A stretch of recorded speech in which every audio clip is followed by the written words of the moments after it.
அருட்பெரும் ஜோதி ஆனந்த வணக்கம்.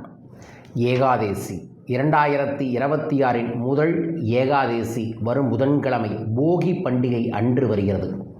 அன்றைய தினத்தில் நான் சொல்லக்கூடிய ஒரு உண்ணான் நோன்பு பெருமாள் பரிகார வழிபாட்டை நீங்கள் செய்வதன் மூலமாக உங்கள் உடலில் உள்ள அத்தனை விதமான தோஷங்களும் விஷங்களும் எதிர்மறைகளும் திஷ்டிகளும் காணாமல் போகும்.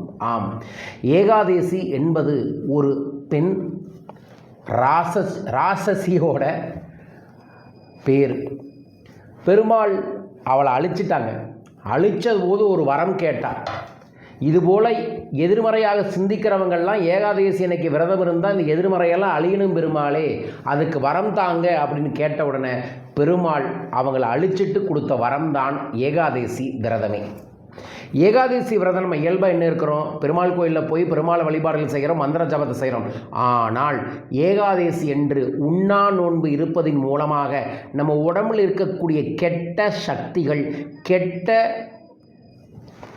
எல்லாமே கெட்டது அப்படிங்கிற வார்த்தையில் என்னென்ன இருக்குது, மன ரீதியான எதிர்மறைகள், உடல் ரீதியான எதிர்மறைகள், நம்ம வயிறு சார்ந்த பிரச்சனைகள், நம்மளோட கிரகங்கள் சார்ந்த வினைகள், இது எல்லாமே சரியாகும். ஆம், நீங்கள் உணவு உண்ணாமல் இருந்தீங்கன்னா கிரக நிலைகளில் பல்வேறு விதமான மாற்றங்கள் ஏற்படும். நம்ம உணவு உண்ண நம்மளோட கிரக நிலையில் பல்வேறு விதமான தடைகள் ஏற்படும்.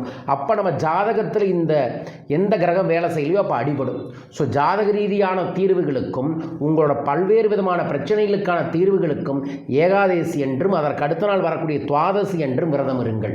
வரும் புதன்கிழமை காலை எந்திரிச்சு ஆண்கள் தலைக்கு எண்ணெய் தேய்த்து குளியுங்கள், பெண்கள் எலுமிச்சம்பழம் முகத்துக்கு தேய்ச்சி குளியுங்க.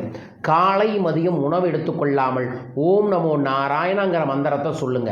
மாலை நேரத்தில் கொஞ்சூண்டு துளசி சாதமும் கொஞ்சூண்டு பச்சரிசியாலான தயிர் சாதத்தை உப்பு போடாமல் பெருமாளுக்கு படைச்சிட்டு அதை ஒரே ஒரு கவலை மட்டும் சாப்பிடுங்க. அதற்கப்புறம் அடுத்த நாள் காலையில் முடிஞ்சால் ஏகாதேசி இன்றி இரவு தூங்காமல் இருங்க, அல்லது அடுத்த நாள் காலையில் பிரம்ம முகூர்த்த நேரத்தில் தை பிறந்துடும், எந்திரிச்சு மறுபடியும் ஒரு முறை தலைக்கு குளிச்சுட்டு அன்றைய தினத்தில் எப்படியாவது கீரை வகைகளை சாப்பிடுங்கள். இதை சாப்பிடுவதன் மூலமாக, இந்த விரதம் இருந்து இதை சாப்பிடுவதன் மூலமாக நீண்ட காலமாக நம்ம உடம்புல மனசில் இருக்கக்கூடிய நோய் நொடிகள், எதிர்மறைகள், திஷ்டி தோஷங்கள் எல்லாம் சரியாகும் என்று கொங்கணரோட ஒரு சூட்சமான நூலில் நான் கற்றதை உங்களுக்கு சொல்கிறேன். வைகுண்ட ஏகாதசி கடைசி விரதம் இருந்தோம்ல, 36 hours ஆஃப் ஃபாஸ்டிங்னு சொல்லுவோம். இயல்பாக கடவுளை விட்டுருங்க, பரிகாரத்தை விட்டுருங்க, 36 மணி நேரம் நீங்கள் உணவு உண்ணாமல் இருந்தீங்கன்னாவே உங்கள்கிட்ட இருக்கக்கூடிய பல்வேறு விதமான எதிர்மறைகள் போகும். ஸோ இதைய கடவுளோடு சேர்ந்து பயன்படுத்துவதற்கு வரும் ஜனவரி அற்புதமான தெய்வீகமான போகி பண்டிகை அன்று 14ஆம் தேதி செய்யுங்க. போகினாவே என்ன, எல்லா தேவையில்லாத விளக்கிறது தானே. ஏகாதேசியோடு வருது. உடல் ரீதியாக மன ரீதியாக இருக்கக்கூடிய எல்லாத்தையும் டீடாக்ஸைட் பண்ண இந்த விரதத்தை இருங்கள்.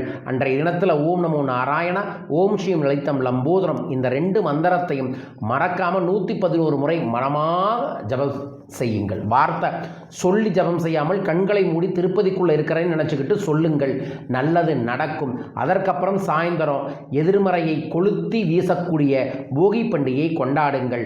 முன்கூட்டியே பதிவு செய்கிறேன், வரும் புதன்கிழமை முழுமையாக சாப்பிடாமல் இருந்து பாருங்கள். நிச்சயமாய் தை பிறந்தால் உங்களுக்கு வழி பிறக்கும். பிறக்க வேண்டுமென மனமாற பிரார்த்திக்கின்றேன். வாழ்க. வரும் ஜனவரி 18ஆம் தேதி தை அமாவாசையை முன்னிட்டு சிறப்பு குலதெய்வ வசிய படையல் பூஜையை குபேர பீடத்தில் ஏற்பாடு பண்ணியிருக்கோம். அன்பர்களும் நண்பர்களும் இந்த அற்புதமான படையல் பூஜையில் வந்து கலந்துக்கங்க. வர முடியாதவங்க உங்கள் பேரை சங்கல்பம் செய்யுங்க. சுத்த சந்தனத்தை பூஜையில் வைத்து உங்களுக்கு அனுப்புகிறோம். உங்கள் பேரை பதிவு செய்ய கீழ்க்கக்கூடிய தொலைபேசி எண்களில் தொடர்பு கொள்ளுங்கள். ஜனவரி 25 மலேசியா வர இருக்கின்றேன். மலேசியா அன்பர்களும் நண்பர்களும் என்னை சந்திக்க கீழ்க்கக்கூடிய வாட்ஸ்அப் நம்பரில் தொடர்பு கொள்ளுங்கள்.